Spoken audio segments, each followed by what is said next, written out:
بے حیائی عام ہے، کیا یہ گناہ نہیں ہے؟ ہماری بہنیں جنہیں ہم خود معذرت کے ساتھ ہم خود نقاب خرید کر کے دیتے ہیں، ایسا جس نقاب کو بھی حجاب کی ضرورت ہے۔ نبی صلی اللہ علیہ وسلم سب سے زیادہ اللہ کی عبادت کرنے والے، اس کے باوجود آپ اللہ سے یہ دعا کرتے ہیں، اے اللہ میں تیری عبادت میں سستی سے پناہ چاہتا ہوں۔ پھر آپ نے تیسرے شخص کے بارے میں پوچھا، یہ دونوں نہیں تو وہ تیسرا آدمی تو آیا ہوگا؟ صحابہ نے کہا نہیں، وہ بھی نہیں آیا۔ اللہ کے نبی صلی اللہ علیہ وسلم کہتے ہیں ان ہاتین الصلاتین اثقل الصلوات علی المنافقین، یہ دو نمازیں فجر کی اور عشاء کی منافقوں پر سب سے بھاری گزرتی ہیں۔ الحمدللہ رب العالمین والعاقبۃ للمتقین، الصلاة والسلام على رسوله الكريم وعلى آله وصحبه أجمعين، أما بعد،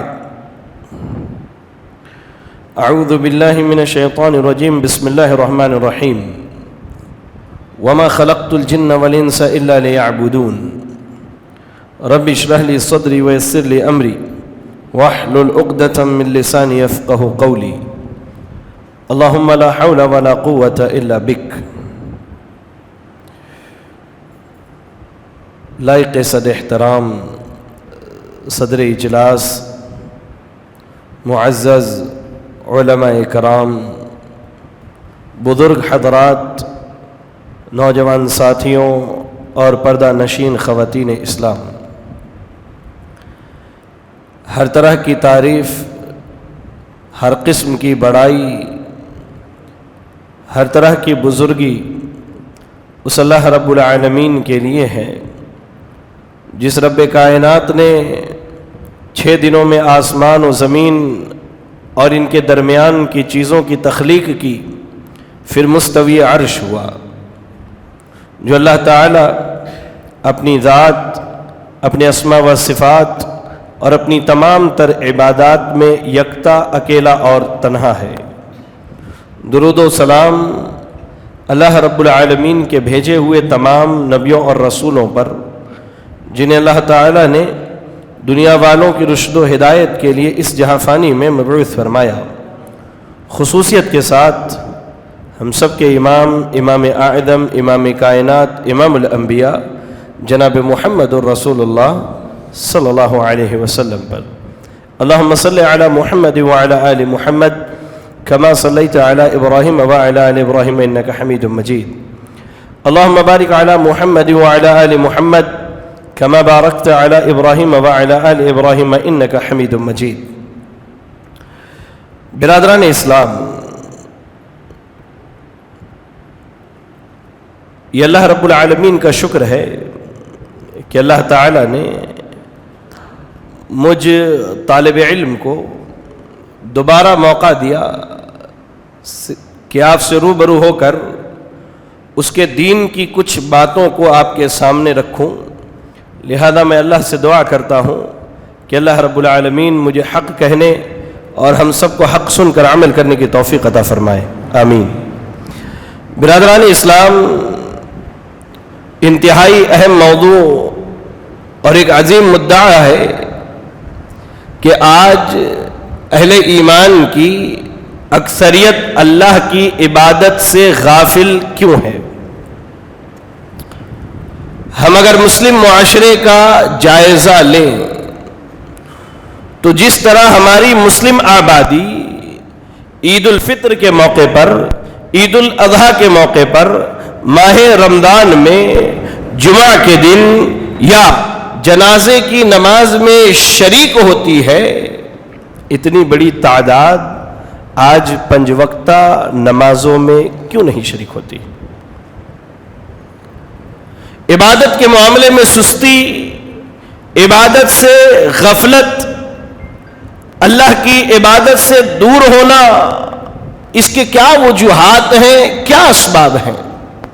جبکہ آپ دیکھیے اس کائنات میں سب سے زیادہ اگر کوئی اللہ کی عبادت کرنے والا ہے تو وہ جناب محمد رسول اللہ صلی اللہ علیہ وسلم ہے۔ اس کے باوجود اللہ کے نبی صلی اللہ علیہ وسلم، جیسا کہ امام بخاری اور امام مسلم رحمہم اللہ نے اپنے اپنے صحیح میں نقل کیا، آپ دعا کرتے تھے کیا؟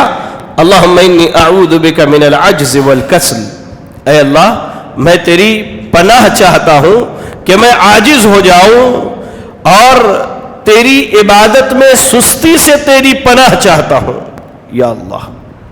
نبی صلی اللہ علیہ وسلم سب سے زیادہ اللہ کی عبادت کرنے والے، اس کے باوجود آپ اللہ سے یہ دعا کرتے ہیں اے اللہ میں تیری عبادت میں سستی سے پناہ چاہتا ہوں۔ کبھی سوچا ہم نے کہ ہم نے آخری مرتبہ یہ دعا کب کی تھی اللہ تعالیٰ سے؟ نوجوان ہمارے بیٹھے ہیں، بزرگ ہماری خواتین ہیں، ہم نے آخری مرتبہ اللہ سے اس کی عبادت میں سستی سے پناہ کب مانگی تھی؟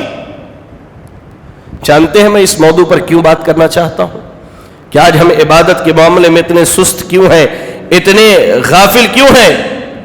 اللہ تعالیٰ نے قرآن مجید کے اندر ارشاد فرمایا ان المنافقین یخادعون اللہ وهو خادعهم واذا قاموا الى الصلاة قاموا کسالى یراؤون الناس ولا یذکرون اللہ الا قلیلا۔ اللہ نے کہا کہ منافقین یہ اللہ کو دھوکہ دینا چاہتے ہیں، یہ اللہ کو دھوکہ دینا چاہتے ہیں۔ جب یہ نمازوں کے لیے آتے ہیں بڑے سست ہو کر کے آتے ہیں، ان کا جی نہیں چاہتا کہ یہ اللہ کی عبادت کرے، نماز پڑھے، قرآن کی تلاوت کرے، ذکر و اذکار کرے، یہ بڑی سستی میں آتے ہیں۔ یراؤون الناس اس لیے آتے ہیں کہ کہیں کوئی دیکھ کر کے ہمیں منافق کہنا شروع نہ کر دے، لوگوں کو دکھانا چاہتے ہیں۔ ولا یذکرون اللہ الا قلیلا، اور اللہ کو بہت تھوڑا یاد کرتے ہیں۔ آپ وہ موقع یاد کیجئے میرے بھائی جسے امام ابو داؤد رحمہ اللہ نے اپنے سنن میں نقل کیا ہے۔ راوی حدیث حضرت ابی بن کعب رضی اللہ تعالی عنہ ہے، کہتے اللہ کے نبی صلی اللہ علیہ وسلم نے فجر کی نماز پڑھائی۔ یہاں اتنے لوگ بیٹھے ہیں، ذرا سوچ کر کے دیکھیں کہ ہم میں سے کس نے آج فجر کی نماز جماعت سے پڑھی ہے؟ اللہ کے نبی صلی اللہ علیہ وسلم نماز پڑھا کے پلٹتے اور آپ سوال پوچھتے ہیں صحابہ سے اشاہد فلان، اے میرے اصحاب فلاں آدمی نماز کے لیے آیا ہے یا اللہ؟ صحابہ نے کہا نہیں وہ نہیں آیا ہے۔ اللہ کے نبی صلی اللہ علیہ وسلم نے دوسرے آدمی کا نام لیا، اشاہد فلان، اچھا یہ نہیں آیا ہے وہ تو آیا ہوگا۔ صحابہ نے کہا کہ وہ بھی نہیں آیا ہے۔ پھر آپ نے تیسرے شخص کے بارے میں پوچھا، یہ دونوں نہیں تو وہ تیسرا آدمی تو آیا ہوگا۔ صحابہ نے کہا نہیں وہ بھی نہیں آیا۔ اللہ کے نبی صلی اللہ علیہ وسلم کہتے ہیں ان ہاتین الصلاتین اثقل الصلوات علی المنافقین، یہ دو نمازیں فجر کی اور عشاء کی منافقوں پر سب سے بھاری گزرتی ہیں۔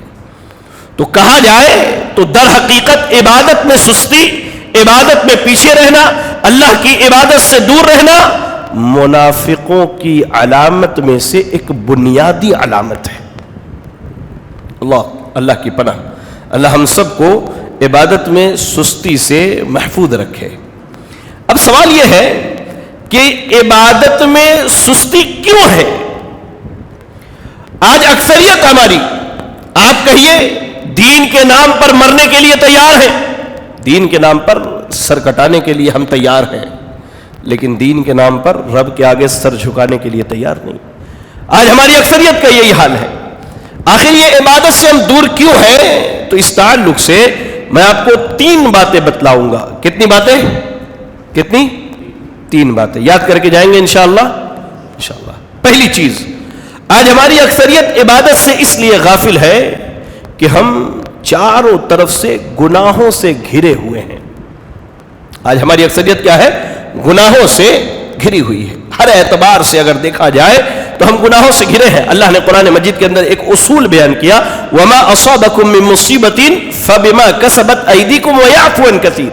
یہ قرآن کا اصول ہے، اس اصول کو یاد رکھیے گا۔ اللہ نے کہا کہ تم کو جو مصیبت پہنچی ہے یہ در حقیقت تمہارے اپنے ہاتھ کا کیا ہے، ورنہ اللہ تعالیٰ تو یوں ہی بندوں کو معاف کر دیتا ہے۔ اس سے بڑی مصیبت اور کیا ہو سکتی ہے کہ انسان کلمے کا اقرار کرے، مسلمان ہونے کا دعویٰ کرے، اذان بھی سنے، نبی کے لیے جان دینے کا دعویٰ کرے، لیکن وہ اللہ کی عبادت سے دور ہو، اللہ کی عبادت سے غافل ہو، اللہ کی عبادت کے معاملے میں سست ہو۔ اس سے بڑی مصیبت اور کیا ہو سکتی ہے ہمارے لیے؟ ہمارے لیے سب سے بڑی مصیبت یہ ہے کہ ہم نے گناہوں کو گناہ سمجھنا چھوڑ دیا ہے میرے بھائی. اس کی کچھ مثالیں دیتا ہوں. ہم یہاں جتنے بیٹھے ہیں شاید ہم میں سے کوئی ایسا ہوگا جو بینک کے سودی کاروبار میں ملوث نہ ہو, جو بینک کے سودی کاروبار میں ملوث نہ ہو. آج معاشرے میں باہر نکلیے, بے حیائی عام ہے. کیا یہ گناہ نہیں ہے؟ ہماری بہنیں جنہیں ہم خود, معذرت کے ساتھ, ہم خود نقاب خرید کر کے دیتے ہیں, ایسا جس نقاب کو بھی حجاب کی ضرورت ہے, کیا یہ گناہ نہیں ہے؟ معاشرے میں شراب نوشی نوجوانوں میں عام ہے, وقت کا ضیاع, وقت کی بربادی, کیا یہ گناہ نہیں ہے؟ یہ سارے گناہ ہیں. اللہ کے نبی صلی اللہ علیہ وسلم نے کہا ایاکم ومحقرات الذنوب, اے میرے اصحاب گناہوں کو حقیر جاننے سے بچنا. آج ہماری اکثریت گناہوں کو گناہ نہیں سمجھتی. آپ کو میں بتلاؤں اسلاف کتنا زیادہ اس بات کا خیال کرتے تھے کہ انسان گناہ میں نہ پڑے. ایک آدمی حسن بصری رحمہ اللہ کے پاس آتا ہے, آ کے کہتا ہے کہ اے ابو سعید, میں چاہتا ہوں کہ رات کو اٹھ کر کے اللہ رب العالمین کی عبادت کروں.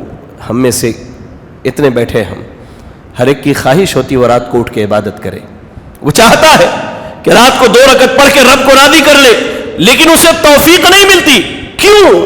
اس شخص نے بھی یہی سوال کیا کہ میں چاہتا ہوں رات کو اٹھ کر کے عبادت کروں, اللہ کی طہارت کر کے, طہارت میں سوتا ہوں, بڑا اہتمام کرتا ہوں, دعائیں پڑھتا ہوں, اذکار پڑھتا ہوں, اس کے باوجود بھی نہیں اٹھ پاتا. امام حسن بصری رحمہ اللہ کہتے ہیں ذنوبوں کا قید تک کہ تیرے گناہوں نے تجھے گھیر رکھا ہے, تو گناہوں میں ملوث ہے, جس کی وجہ سے اللہ تجھے اس کی توفیق نہیں دیتا. قاضی عیاض رحمہ اللہ سے ایک آدمی, قاضی عیاض رحمہ اللہ کہتے ہیں کہ اگر تم رات کو اٹھ کے عبادت کی تمہیں توفیق نہ ملے اور دن میں روزہ رکھنے کی اللہ توفیق نہ دے, تو یاد رکھو کہ تمہارے گناہوں نے تمہیں گھیر رکھا ہے.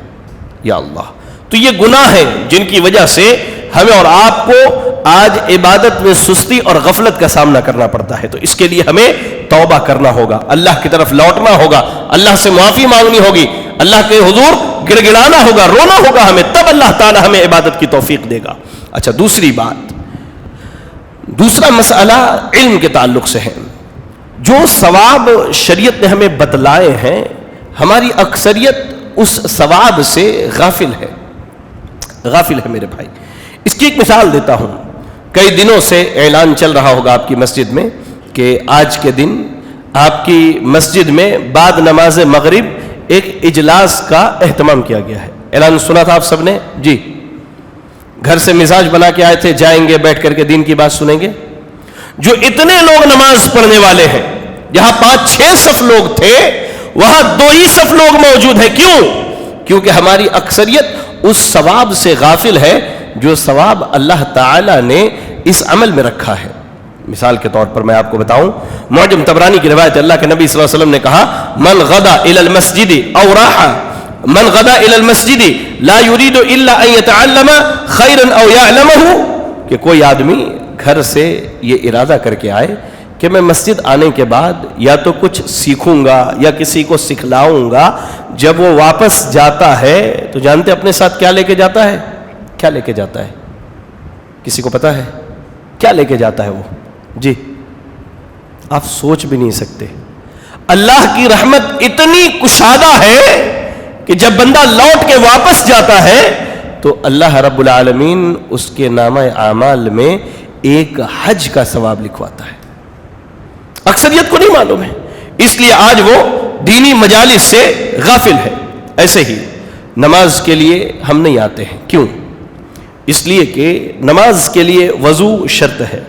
اگر انسان کو معلوم ہو جائے کہ وضو بنانے کے بعد وضو کی دعا پڑھنے پہ کتنا اجر ہے تو شاید وہ کسی وقت بلا وضو رہنا گوارا کرے.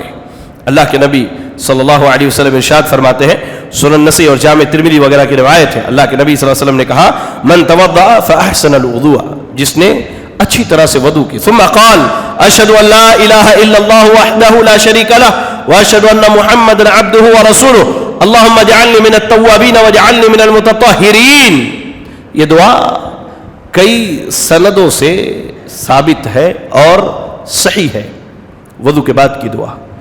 کہتے ہیں اللہ کے نبی صلی اللہ علیہ وسلم نے کہا جو آدمی وضو کر کے یہ دعا پڑھ لے فتحت لہ ثمانیۃ ابواب الجنہ، جنت کے 8 دروازے اس کے لیے کھول دیے جاتے ہیں، وہ جس دروازے سے چاہے جنت میں داخل ہو جائے۔ یا اللہ کتنا بڑا اجر ہے، لیکن ہماری اکثریت اس سے واقف نہیں ہے۔ ایسے ہی نماز میں جب کھڑے ہوتے ہیں امام صاحب کیا کہتے ہیں؟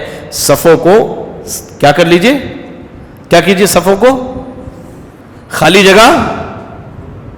جگہ پر کر لیجئے۔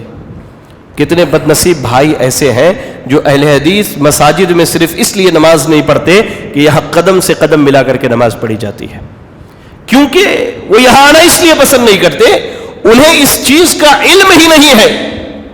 ہماری اکثریت جو مساجد نہیں آتی انہیں یہ پتہ ہی نہیں کہ اللہ کے نبی صلی اللہ علیہ وسلم نے کہا من سد فرجة فی صف رفعہ اللہ بہا درجہ وبنى له بیتا فی الجنہ، جو آدمی صف کی خالی جگہ کو بھر دے اللہ تعالیٰ اس کے درجات کو بلند کرتا ہے اور اللہ جنت میں اس کے لیے گھر بناتا ہے۔ تو دوسرا سبب جو ہے عبادت میں سستی کا وہ یہ ہے کہ آج ہماری اکثریت اس ثواب کے علم سے ناواقف ہے جو اللہ نے اعمال پر رکھے ہیں۔ تو اس کے لیے کیا ضروری ہے؟ ہمیں علم سیکھنا، علم حاصل کرنا، شریعت کو پڑھنا اور اس کے علم کو سیکھ کر اس کے مطابق عمل کرنا۔ تیسری وجہ جس کی وجہ سے ہم عبادت سے غافل ہیں وہ ہے موت کا بھلا دینا۔ انسان جب موت کو بھول کر دنیا دار ہو جاتا ہے تو پھر اسے دنیا کے علاوہ کوئی چیز نظر نہیں آتی، بس وہ دنیا کمانے کے لیے ہر ممکن کوشش کرتا ہے، چاہے وہ حلال کمائے چاہے وہ حرام کمائے۔ یا اللہ ساری کوششیں اپنی لگا دیتا ہے، کسی طرح سے میں مال جمع کر لوں، دولت جمع کر لوں، پراپرٹی بنا لوں، گاڑیاں خرید لوں۔ یاد رکھیں موت کو بھولنے والا آدمی اللہ کی عبادت سے غافل ہوتا ہے، اللہ کی عبادت سے غافل ہوتا ہے۔ امام ابو احمد اللفاف رحمہ اللہ کا بڑا مشہور قول ہے، آپ کہتے ہیں کہ جو آدمی موت کو یاد رکھے اللہ 3 چیزوں کے ذریعہ اسے عزت بخشتا ہے۔ پہلی چیز کیا ہے؟ تعجیل التوبہ، اللہ اسے بہت جلد توبہ کی توفیق دیتا ہے۔ اب اس کی ایک مثال لیجئے، اگر ہمیں یہ پتا چل جائے کہ آج عشاء کی نماز ہماری زندگی کی آخری نماز ہے، آپ کو کیا لگتا ہے آپ کیسا پڑھیں گے؟ کیسا پڑھیں گے کہ واقعی یہ آخری نماز ہو، کہ اللہ اپنی رحمت سے اس کے بدلے مجھے کیا کرے؟ معاف کر دے۔ ایسا ہی ہوگا۔ تو یہ موت کو یاد رکھنے والے بندے کی خاصیت ہے، اللہ اسے توبہ کی توفیق دیتا ہے۔ گناہ ہو گیا، گناہ ہونا کوئی غلط بات نہیں ہے، انسانی فطرت ہے کہ اس سے گناہ ہو، لیکن گناہ ہونے کے بعد وہ فوراً توبہ کرتا ہے۔ کیوں؟ اسے پتا ہے کہ اس کا ایک رب ہے، اس کا ایک رب ہے جو اسے تنہائی میں بھی دیکھتا ہے، مجلس میں بھی دیکھتا ہے، دن کے اجالے میں بھی دیکھتا ہے، رات کی تاریکی میں بھی دیکھتا ہے۔ یا اللہ اس کے ہر چیز لکھ کر کے پہنچائے جاتے ہیں، وہ بندہ اسی وقت اللہ سے توبہ کر لیتا ہے جو موت کو یاد رکھتا ہے۔ اس کے بعد وقناعۃ القوت، اللہ تعالیٰ نے جو اسے روزی دی ہے اس روزی پر وہ راضی ہو جاتا ہے۔ اگر وہ روزانہ 300 روپے حلال کماتا ہے تو وہ خوش رہتا ہے، الحمدللہ اللہ نے مجھے یہ دیا۔ وہ حرام راستے اختیار کر کے 500 600 800 کی امید نہیں لگاتا ہے۔ تو یاد رکھیں جو آدمی موت کو یاد رکھتا ہے اللہ کے دیے ہوئے رزق سے خوش ہوتا ہے۔ اور تیسری چیز جس کے ذریعے اللہ اسے عزت دیتا ہے وہ کیا ہے؟ نشاط العبادہ، عبادت میں چستی پھرتی۔ وہ جانتا ہے اس کے بعد موقع ملے نہیں ملے، آج جتنی رب کی عبادت کرنی ہے کر لو۔ اور آگے فرماتے ہیں جو آدمی موت کو بھول جاتا ہے اللہ اسے 3 چیزوں کے ذریعے دنیا میں ذلیل کرتا ہے۔ پہلی چیز کیا ہے؟ اللہ تعالیٰ اس سے توبہ کی توفیق چھین لیتا ہے۔ اب وہ دنیا میں مست ہے، اسے کسی چیز کی پرواہ نہیں، وہ گناہ بھی کر رہا ہے، وہ بدکاری بھی کر رہا ہے، وہ بے حیائی بھی پھیلا رہا ہے، وہ سب کچھ کر رہا ہے، لیکن اللہ اسے توبہ کی توفیق نہیں دیتا ہے، اس لیے کہ اس نے موت کو بھلا دیا ہے۔ وہ ہر دن کہتا ہے کل کر لوں گا انشاءاللہ، کل سے توبہ کر لوں گا، اس کے بعد توبہ کر لوں گا، لیکن اسے توفیق نہیں ملتی ہے۔ اچھا ایسے ہی اللہ تعالیٰ اس سے جس چیز کے ذریعے ذلیل کرتا ہے وہ یہ ہے کہ اللہ جتنا رزق دے اس سے راضی نہیں ہوتا، وہ حرام راستے حرام طریقے اختیار کرتا ہے، کسی طرح مال کو جمع کر لے۔ اور ایسے ہی عبادت کے معاملے میں بڑا سست ہوتا ہے، وہ سوچتا ہے کل پڑھ لوں گا۔ کتنے ایسے بزرگوں کو ہم نے دیکھا جن کی جوانی پوری گزر گئی وہ بڑھاپے میں آ کر کے شکایت کرتے ہیں کہ میں نے جوانی میں عبادت نہیں کی اور آج چاہتا ہوں کہ زمین پر یہ پیشانی ٹکا کے سجدہ کر لوں، اتنا مجبور ہوں کہ کرسی پر نماز پڑھنی پڑتی ہے۔ معذرت، اس سے کسی کی دل آزاری مقصود نہیں ہے، واللہ میں صرف آپ کو بتلا رہا ہوں، کئی ایسے لوگ ہیں، کئی ایسے لوگ۔ اس لیے میرے بھائی یاد رکھیں، موت کو یاد رکھنا ہے، موت کو بھولنا نہیں ہے۔ تو یہ تین اسباب ہیں، پہلی چیز گناہ، دوسری چیز ثواب کا علم نہ ہونا، اور تیسری چیز موت کا بھول جانا۔ ان تینوں کا علاج کرنا ہے، گناہوں سے توبہ کرنا ہے، علم حاصل کرنا ہے، موت کو یاد رکھنا ہے۔ اللہ تعالیٰ ضرور بھی ضرور ہمیں اور آپ کو توبہ کی توفیق دے گا، عبادت میں چستی پھرتی کی توفیق دے گا، اور ہم خوب ڈٹ کے جم کے اللہ کی عبادت کر سکتے ہیں۔ اللہ سے دعا ہے کہ اللہ رب العالمین ہمیں اور آپ کو کہی گئی باتوں پر عمل کرنے کی توفیق عطا فرمائے۔ الہ العالمین ہم میں جو پریشان حال ہیں اللہ تو ان کی پریشانیوں کو دور فرما دے۔ اللہ ہم میں جو بیمار ہیں اللہ تو انہیں شفاء کاملہ عاجلہ عطا فرما دے۔ اللہ ہم میں جو مقروض ہیں اللہ تو انہیں قرض کی ادائیگی کی توفیق عطا فرما دے۔ الہ العالمین ہمارے جو نوجوان اپنے رزق کے لیے پریشان حال ہیں اللہ تو ان کے رزق کے معاملات کو آسان فرما دے۔ اللہ ہماری جو بہنیں اپنے گھروں میں اپنے رشتوں کے لیے بیٹھی ہیں اللہ تو ان کے لیے بہترین دیندار رشتوں کا انتخاب فرما دے۔ اللہ تو جب تک دنیا میں زندہ رکھ، دین اسلام پر زندہ رکھ، اور ہمارا ختم ہوتے ایمان و اسلام کی حالت میں ہو۔ آمین واخر دعوانا ان الحمد للہ رب العالمین۔ جزاکم اللہ خیرا، والسلام علیکم ورحمۃ اللہ وبرکاتہ۔